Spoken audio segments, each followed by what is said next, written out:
Boss ಎಲ್ಲರಿಗೂ ನಮಸ್ಕಾರ, welcome back to Sagar stories. ಮಗ ಜಾಸ್ತಿ ಏನು ಬರ್ತಾ ಇದೆ ಅಪ್ಡೇಟು, ಟಾಪ್ ಕ್ರಿಕೆಟಿಂಗ್ ಅಪ್ಡೇಟ್ಸ್ಗೆ ಎಲ್ಲರಿಗೂ ಸ್ವಾಗತ. ಒಂದು ಬಿಗ್ ಬ್ರೇಕಿಂಗ್ ಅಪ್ಡೇಟ್ ಬರ್ತಾ ಇರೋದೇನು ಅಂತಂದರೆ, ಅದು ರಾಜಸ್ಥಾನ್ ರಾಯಲ್ಸ್ನ ಟೀಮ್ ಮ್ಯಾನೇಜರ್ ರಿಲೇಟೆಡ್. ಕುತ್ಕೊಂಡು ಫೋನ್ ಯೂಸ್ ಮಾಡ್ತಾ ಇದ್ರಲ್ಲಪ್ಪ ಡಗೌಟಲ್ಲಿ ಮ್ಯಾಚ್ ನಡೆಯುವಂಥ ಟೈಮಲ್ಲಿ. ಸೊ ಇದು ಸೀರಿಯಸ್ ಅಫೆನ್ಸ್ ಆಗಿದೆ ಅಂತ ಅಪ್ಡೇಟ್ ಬಂದಿದೆ ಮಗ. ಹೌದು, ಸ್ವಲ್ಪ ಜನ ಕಮೆಂಟ್ ಸೆಕ್ಷನಲ್ಲಿ ಹಂಗೆ ಅವೆಲ್ಲ ಏನಿಲ್ಲ, ನಮ್ಮ ಟೀಮ್ ಮ್ಯಾನೇಜರ್ ಯೂಸ್ ಮಾಡ್ಬೋದು. ಯಾರು ಡಗೌಟಲ್ಲಿ ಕುತ್ಕೊಂಡ್ಬಂದು ಯೂಸ್ ಮಾಡೋಂಗಿಲ್ಲ. ಆ್ಯಂಡ್ ವೈಭವ್ ಸೂರ್ಯವಂಶ ನಿಂಗೆ ಇಣಿಕಿ ನೋಡ್ತಾ ಇದ್ರು. ಅವ್ರ ಮೇಲೆ ಏನಿಲ್ಲ ಅಫೆನ್ಸು, ಯಾಕಂದರೆ ಯೂಸ್ ಮಾಡ್ತಿರೋದು ಇವ್ರ ತಪ್ಪು. ಅವ್ರೇನು ವೈಭವ್ ಸೂರ್ಯವಂಶ ಏನು ಯೂಸ್ ಮಾಡ್ತಾ ಇಲ್ಲ ಅಲ್ಲಿ.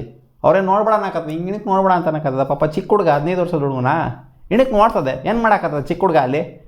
ಆನ್ ಫೀಲ್ಡ್ ಮಾತ್ರ Vaibhav Suryavanshi monster, off the field ಇನ್ನೂ ಚಿಕ್ಕ ಹುಡುಗನ ಥರನೇ ಆಡೋದು. ಸೊ ಇಲ್ಲೇನಾಗಿದೆ ಅಂತಂದರೆ, ಶೋ ಕಾಸ್ ನೋಟಿಸ್ನ ರಾಜಸ್ಥಾನ್ ರಾಯಲ್ಸ್ನ ಇವರಿದಾರಲ್ಲಪ್ಪ ಮ್ಯಾನೇಜರು ಇವರಿಗೆ ಇಶ್ಯೂ ಮಾಡಿದಾರಂತೆ. ಸೊ BCCIನ ಆ್ಯಂಟಿ ಕರಪ್ಷನ್ ಯೂನಿಟ್ ಏನಿದೆ, ಸೆಕ್ಯೂರಿಟಿ ಯೂನಿಟು, ಸೊ ಇದು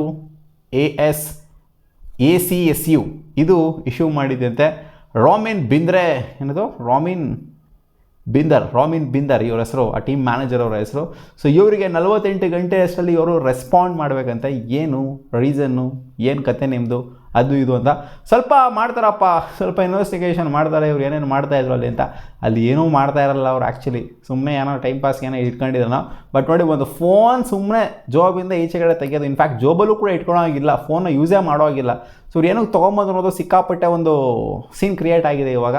ಸ್ವಲ್ಪ ಇನ್ವೆಸ್ಟಿಗೇಷನ್ ಅಂತ ನಡೆಯುತ್ತೆ ಇವರು ವಿಚಾರದಲ್ಲಿ. ಏನೂ ಆಗಿರೋದಿಲ್ಲ, ಬಟ್ ಆದರೂ ಕೂಡ ಸುಮ್ಮನೆ ಇನ್ವೆಸ್ಟಿಗೇಷನ್ ನಡೆಯುತ್ತೆ. ಏನು ಆ್ಯಕ್ಷನ್ ತೊಗೊತಾರೋ ಗೊತ್ತಿಲ್ಲ, ಒಟ್ಟಲ್ಲಿ ಅವ್ರು ಮಾಡಿರೋದು ತಪ್ಪೇನೆ. ಅಪ್ಡೇಟ್ ನಂಬರ್ 2, ನಿನ್ನೆ ಮ್ಯಾಚ್ ಸೋಲೋದಕ್ಕೆ ಒಂದು ರೀಸನ್ ಕೊಟ್ಟಿದ್ದಾರೆ. ಹಾರ್ದಿಕ್ ಪಾಂಡ್ಯ ಕ್ಯಾಪ್ಟನ್ ಬಂದು ಮಾತಾಡಿದ್ದಾರೆ. In the past few matches our bowling unit haven't been performing very well. That's where we haven't been able to win the matches. ಅಂದರೆ ಡೈರೆಕ್ಟಾಗಿ ಬೌಲಿಂಗ್ ಯೂನಿಟ್ ಮೇಲೇ ಇವರ ಬ್ಲೇಮ್ನ ಶಿಫ್ಟ್ ಮಾಡ್ತಾ ಇದ್ದಾರೆ. ಹೌದು, ಹಂಗೆ ಅಂತಲೇ ಅನಿಸುತ್ತೆ. ನೋಡಿ, ಲಾಸ್ಟ್ ಮ್ಯಾಚು ಇನಿಷಿಯಲಿ ಸರಿಯಾಗಿ ವಾಂಚಿಸ್ಕೊಂಡ್ರು. 13 ಓವರು ಇಟ್ಟಾಡ್ಸ್ಕೊಂಡು ವಾಂಚ್ ಹಾಕ್ಬಿಟ್ರು. ಹೆಂಗೆ ಅಂದರೆ 300 ಹೋಗ್ಬಿಡೋದು RCB ಸ್ಕೋರ್. ಆ ಥರ ನಮ್ಗೆ ಅಸಂಪ್ಷನ್ ಬಂದುಬಿಟ್ಟಿದ್ರು, ಆ ರೇಂಜಿಗೆ ವಾಂಚಿಸ್ಕೊಂಡ್ಬಿಟ್ಟಿದ್ರು. ಆ್ಯಂಡ್ ಗೊತ್ತಿರೋದೇ ಇವ್ರ ಮೇಲೆ ರಾಜಸ್ಥಾನ್ ರಾಯಲ್ಸ್ ಅಗೇನ್ಸ್ಟು ಕೂಡ ಸರಿಯಾಗಿ ಚರ್ಚಿಸ್ಕೊಂಡಿದ್ದು. ಸೊ ಬೌಲಿಂಗ್ ಯೂನಿಟೇ ಒಂದು ಮೈನ್ ಕನ್ಸರ್ನ್ ಆಗಿದೆ. ಆ್ಯಂಡ್ ಬ್ಯಾಟಿಂಗ್ ಯೂನಿಟು ಅವರ ಸಾಧ್ಯವಾದಷ್ಟು ಕೂಡ ಟ್ರೈ ಮಾಡ್ತಿದ್ದಾರೆ. ಅದು ರಾಜಸ್ಥಾನ್ ರಾಯಲ್ಸ್ ಅಗೇನ್ಸ್ಟ್ನು ಕೂಡ ಟ್ರೈ ಮಾಡಿದ್ರು, ನಮ್ಮ ಅಗೇನ್ಸ್ಟ್ನು ಕೂಡ ಟ್ರೈ ಮಾಡಿದ್ರು. ಏನು 220 ಹೊಡೆಯೋದು, 222 ಹೊಡೆಯೋದು ಸುಮ್ಮನೆ ಮಾತಂತೂ ಅಲ್ವೇ ಅಲ್ಲ. ಬ್ಯಾಟಿಂಗ್ ಯೂನಿಟ್ ಚೆನ್ನಾಗಿ ಆಡಿದರೆ ಅವರ ಬೌಲಿಂಗಲ್ಲೇ ಹೊಡೆದಾಗ ಬೀಳ್ತಾ ಇದೆ. ಮೈನಾಗಿ ಬುಮ್ರಾ ವಿಕೆಟ್ಲೆಸ್ ಹೋಗ್ತಾ ಇರೋವಂಥದ್ದು. ಫಸ್ಟ್ ಮ್ಯಾಚಿಂದ 4 ಮ್ಯಾಚ್ ಆದರೂ ಕೂಡ ವಿಕೆಟ್ಲೆಸ್ ಇರೋವಂಥದ್ದು ಅದೇ ಮೇನ್ ಕನ್ಸರ್ನ್ ಆಗಿದೆ. ಬುಮ್ರಾ ಇಲ್ಲಿ ವಿಕೆಟ್ ತೆಗಿತಿಲ್ಲ, ಇನಿಷಿಯಲ್ ಇಂಪ್ಯಾಕ್ಟ್ ಬುಮ್ರಾಯಿಂದ ಬರ್ತಾ ಇಲ್ಲ. ಮುಂಚೆ ಹೆಂಗಿತ್ತು ಮುಂಬೈ ಇಂಡಿಯನ್ಸ್ ಅಂದರೆ ಬುಮ್ರಾ, ಟ್ರೆಂಟ್ ಬೋಲ್ಟ್ ಯಾರಾದರೂ ಇನಿಷಿಯಲ್ ಬ್ರೇಕ್ನ ತೊಗೊಂಬಂದು ಕೊಡೋರು. ಪೋಪ್ಳಲ್ಲಿ ವಿಕೆಟ್ನ ಎತ್ತದೇ ಇರೋವಂಥದ್ದು ಏನಾಗಿದೆ, RCB ಅಗೇನ್ಸ್ಟು ಎತ್ತಲಿಲ್ಲ, ಆ ಕಡೆಯಿಂದ ರಾಜಸ್ಥಾನ್ ರಾಯಲ್ಸ್ ಅಗೇನ್ಸ್ಟು ಎತ್ತಲಿಲ್ಲ. ಸೊ ಇದೇ ಮೇನ್ ಕನ್ಸರ್ನ್ ಆಗಿದೆ ಅವರಿಗೆ. ಬೌಲಿಂಗೇನೇ ಮೇನ್ ಕನ್ಸರ್ನ್ ಆಗಿದೆ. ಅದನ್ನ ಡೈರೆಕ್ಟಾಗಿ ಹೇಳಿದ್ದಾರೆ, ನಮ್ಮ ಬೌಲಿಂಗು ನೆಟ್ಟಿಗೆ ಮಾಡ್ತಾ ಇಲ್ಲ ಅಂತ. ಅಪ್ಡೇಟ್ ನಂಬರ್ 3 ಮಾತಾಡಿದ್ದಾರೆ ಫ್ಯಾಫ್ ಡು ಪ್ಲೆಸಿಸ್ ಅವರು ಮುಂಬೈ ಇಂಡಿಯನ್ಸ್ ಬಗ್ಗೆ. ಅದೇನೋ ಗೊತ್ತಿಲ್ಲ ಗುರು. ಈ ಅಂಪೈರ್ಸ್ ಅಂತ ಬಂದಾಗ, DRS ಅಂತ ಬಂದಾಗ, ಅಥವಾ ಟಾಸ್ ಅಂತ ಬಂದಾಗ, ಏನೇ ಆದ್ರೂ ಕೂಡ IPL ಅಲ್ಲಿ ಅದು ಮುಂಬೈ ಇಂಡಿಯನ್ಸ್ ಪರವಾಗೇ ಇರುತ್ತೆ. 50-50 ಚಾನ್ಸ್ ಇತ್ತು ಅಂದರೆ ಪಕ್ಕಾ ಅದು ಮುಂಬೈ ಇಂಡಿಯನ್ಸ್ ಪರವಾಗೇ.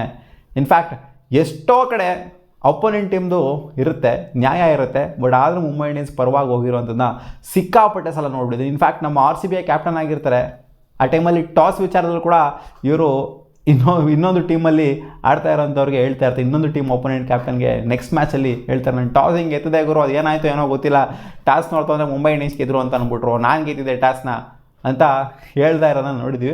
ಒಟ್ಟಲ್ಲಿ ಮುಂಬೈ ಇಂಡಿಯನ್ಸ್ ಅಂತ ಬಂದಾಗ ಸುಮಾರು ಸಲ ಈ ಥರ ಆಗಿರೋಂಥದ್ದನ್ನು ನೋಡಿದ್ದೀವಿ ನಾವು. ಸಿಕ್ಕಾಪಟ್ಟೆ ಜನ ಕೂಡ ಮಾತಾಡೋಂಥದ್ದು ನೋಡಿದ್ದೀವಿ. ಎಲ್ಲ ಮುಂಬೈ ಇಂಡಿಯನ್ಸ್ ಪರವಾಗೇ ಆಗುತ್ತೆ ಅಂತ. ಸೊ ಇದೆಲ್ಲ ನೋಡ್ತಾ ಅಂದರೆ ಖಂಡಿತ ಎಲ್ಲರಿಗೂ ಕೂಡ ಫಿಕ್ಸಿಂಗ್ ಅಂತ ಅನಿಸುತ್ತೆ. ಬಟ್ ಏನಕ್ಕೆ ಫೇವರಬಲ್ ಆಗಿ ನಿಂತ್ಕೊತಾರೆ ಅಂತಲೂ ಕೂಡ ಗೊತ್ತಿಲ್ಲ. ಎವಿಡೆಂಟಾಗಿ ಕಾಣ್ತು ನಿನ್ನೆ ಮ್ಯಾಚಲ್ಲಿ, ಎಷ್ಟು ಯಂಗ್ಸ್ಟರ್ಸಲ್ಲಿ ಕಾಣ್ತೋಗ್ರು. ತಿಲಕ್ ಅವ್ರು ಬರಬೇಕಾಗಿತ್ತು ಅಲ್ಲಿ ತೋರ್ಸೋದಕ್ಕೆ. ಯಾರು ಬರ್ತಾರೆ ಗುರು, ಪ್ಲೇಯರ್ಸ್ಗಳೆಲ್ಲ ಎಲ್ಲರೂ ಕರ್ಕೊಂಬರ್ತಾರೆ ತೋರ್ಸೋದಕ್ಕೆ ಒಳಗಡೆ, ಬ್ಯಾಟ್ ಒಳಗಡೆ ರೋಹಿತ್ ಶರ್ಮಾ ಅವರ ಬ್ಯಾಟ್ ಒಳಗಡೆ. ಆಮೇಲೆ ಅಂಪೈರ್ಸು ಟಿಮ್ ಡೇವಿಡಿಂದ ಬಾಲ್ನ ಕಿತ್ಕೊಳ್ಳೋದಾಗಿರ್ಬೋದು, ಆಮೇಲೆ ಗ್ಲೌಸ್ 2 ಸಲ ಕಳ್ಸೋದಾಗಿರ್ಬೋದು. ಇವೆಲ್ಲ ನೋಡಿ ಯಾವ ಥರ ಕಾಣಿಸುತ್ತೆ ಅಂತ. Update number 4, something is fishy. ಹೌದು, ಲಾಸ್ಟ್ ಟೈಮು ಮುಂಬೈ ಇಂಡಿಯನ್ಸ್ ಮೇಲೆ ಆಡಿದಂಥ ಕೃಣಾಲ್ ಪಾಂಡ್ಯ, ಹಾರ್ದಿಕ್ ಪಾಂಡ್ಯನೇ ಬೇರೆ. ಸೊ ಇವಾಗಿರುವಂಥ ಕೃಣಾಲ್ ಪಾಂಡ್ಯ, ಹಾರ್ದಿಕ್ ಪಾಂಡ್ಯನೇ ಬೇರೆ. ಏನೋ ಡಿಸ್ಪ್ಯೂಟ್ ಆಗಿದೆ ಇವರಿಬ್ಬರ ಮಧ್ಯ ಅಂತ ಕ್ಲಿಯರ್ ಕಟ್ಟಾಗಿ ಗೊತ್ತಾಗ್ತಿದೆ. ಯಾಕೆ ಅಂತಂದರೆ ಕೃಣಾಲ್ ಪಾಂಡ್ಯ ಅವ್ರದ್ದು RCB ಟ್ರೋಫಿ ಇದ್ದಿದ್ರಲ್ಲ 25ರಲ್ಲಿ, ಜೂನ್ 4ನೇ ತಾರೀಕು, ಅವಾಗಲೇ ಇವರು ಪೋಸ್ಟ್ನ ಹಾಕೊಂಡಿದ್ರು ಹಾರ್ದಿಕ್ ಪಾಂಡ್ಯ ಅವರು. ಸಿಕ್ಕಾಪಟ್ಟೆ ನಿಮಗೆ ಪ್ರೌಡ್ ಆಗ್ತಾ ಇದೆ, ಫೀಲ್ ಆಗ್ತಾ ಇದೆ ಅಂತ. ಅದಾದ ನಂತರ ಒಂದೇ ಒಂದು ಪೋಸ್ಟ್ನ ಹಾರ್ದಿಕ್ ಪಾಂಡ್ಯ ಅವರು ಕೃಣಾಲ್ ಪಾಂಡ್ಯ ಬಗ್ಗೆ ಹಾಕೊಂಡಿಲ್ಲ, ಕೃಣಾಲ್ ಪಾಂಡ್ಯ ಅವ್ರನ್ನೂ ಕೂಡ ಹಾರ್ದಿಕ್ ಪಾಂಡ್ಯ ಬಗ್ಗೆ ಹಾಕೊಂಡಿಲ್ಲ. ಇಂಟರ್ನಲ್ ಕ್ಲಾಶ್ ಆಗಿದೆ. ನೆನ್ನೆ ಮ್ಯಾಚಲ್ಲಿ ಕೂಡ ಹ್ಯಾಂಡ್ ಶೇಕ್ ಮಾಡಿಲ್ಲ. ನೆನ್ನೆ ಮ್ಯಾಚಲ್ಲಿ ಬುಲ್ಡಾಗಿ ಹಾಕಕ್ಕೆ ಹೋಗ್ತಾ ಇದ್ರು. ಆ್ಯಂಡ್ ಹಾರ್ದಿಕ್ ಪಾಂಡ್ಯ ವಿಕೆಟ್ ಬಿದ್ದಂಥ ಟೈಮಲ್ಲಿ ಸಿಕ್ಕಾಪಟ್ಟೆ ಸೆಲೆಬ್ರೇಟ್ ಮಾಡಿದ್ರು ಕೃಣಾಲ್ ಪಾಂಡ್ಯ ಅವರು. ಸೊ ಇದು ಏನು ತೋರಿಸ್ತಾ ಇದೆ. ಆ್ಯಂಡ್ ಮಾತುಕತೆ ಏನೂ ಇಲ್ಲ.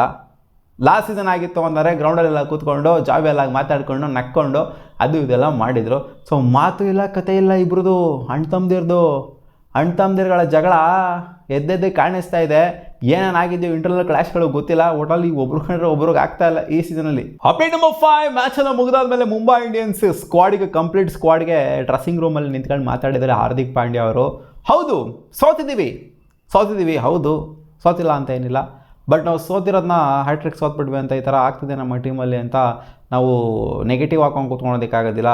ಇದರಿಂದ ಪಾಠ ಕಲಿಬೇಕು, ಲೆಸನ್ ಕಲಿಯೋದಿದೆ. ನಾವು ಎಷ್ಟಲ್ಲಿ ಕಲಿತಾರೆ ಇವರು ಲೆಸನ್ನು.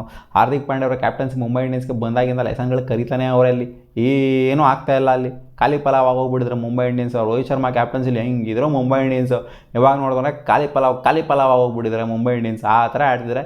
ಆ್ಯಂಡ್ ಮುಖ್ಯವಾಗಿ ಅವರೇ ಹೇಳಿರೋ ಹಾಗೇ ಬೌಲಿಂಗ್ ಯೂನಿಟ್ ಸರಿಯಾಗಿ ಕೆಲಸ ಮಾಡಿದಿಲ್ಲ. ನಿಜ ಕೂಡ ಹೌದು. ಬೌಲಿಂಗ್ ಯೂನಿಟಲ್ಲಿ ಎಲ್ಲಿ ವಿಕೆಟ್ಸೇ ಎತ್ತಾ ಇಲ್ಲ ಅಂದರೆ ಪೋಪ್ರಲ್ಲಿ ವಿಕೆಟ್ಸ್ ಬರ್ತಾ ಇಲ್ಲ. ಎಲ್ಲಿಂದ ಗೆಲ್ತಾರೆ ಅಲ್ಲಿ ಮುಂಬೈ ಇಂಡಿಯನ್ಸ್. ಟೀಮ್ ಚೆನ್ನಾಗಿದೆ, ಟೀಮ್ ಬಗ್ಗೆ ನೋ ಡೌಟು, ಟೀಮ್ ಸಖತ್ತಾಗಿದೆ ಮುಂಬೈ ಇಂಡಿಯನ್ಸ್ದು. ಬಟ್ ಎಕ್ಸಿಕ್ಯೂಷನಲ್ಲಿ ಎಡುತ್ತಾ ಇದ್ದಾರೆ ಮುಂಬೈ ಇಂಡಿಯನ್ಸು. ನಾವು ಯೋಚನೆ ಮಾಡ್ಕೊಂಡು ಕೂತ್ಕೊಳ್ಳೋದ್ರಿಂದ ಏನೂ ಪ್ರಯೋಜನ ಇಲ್ಲ. ಮುಂದೆ ಏನಾಗಬೇಕೋ ಲೆಸನ್ನಾಗಿ ಕಲ್ತ್ಕೊಂಡು ಮುಂದೆ ಏನಾಗಬೇಕೋ ಅದ್ರ ಬಗ್ಗೆ ಯೋಚನೆ ಮಾಡೋಣ ಅಂತ ಹಾರ್ದಿಕ್ ಪಾಂಡ್ಯ ಅವರು ಒಂದು ಸ್ವಲ್ಪ ಶಬಾಷ್ನ ಹೇಳಿದ್ರು. ಎಲ್ಲರೂ ಕೂಡ ಚೆನ್ನಾಗಿ ಮಾಡಿದ್ರೆ ಪರವಾಗಿಲ್ಲ, ನೆಕ್ಸ್ಟ್ ಮ್ಯಾಚ್ ನೋಡ್ಕೊಳ್ಳೋಣ ಅಂತ. ಇನ್ನೇನು ಹೇಳ್ತಾರೆ ಕ್ಯಾಪ್ಟನ್ ಒಬ್ಬ ಈ ಥರನೇ ಮೋಟಿವೇಟ್ ಮಾಡಬೇಕಲ್ಲ. ಈ ಡಬ್ಬ ನನ್ನ ಮಕ್ಕಳು ಹಿಂಗೇನರಲ್ಲ ಆಡೋದು ಅಂತ ಹೇಳೋದಕ್ಕಾಗತ್ತಾ.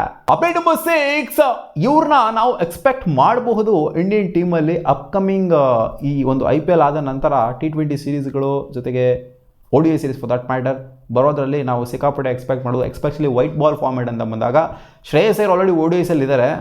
ಅವರ ಸ್ಥಾನನ ಖಚಿತ ಮಾಡ್ಕೊಂಡಿದ್ದಾರೆ.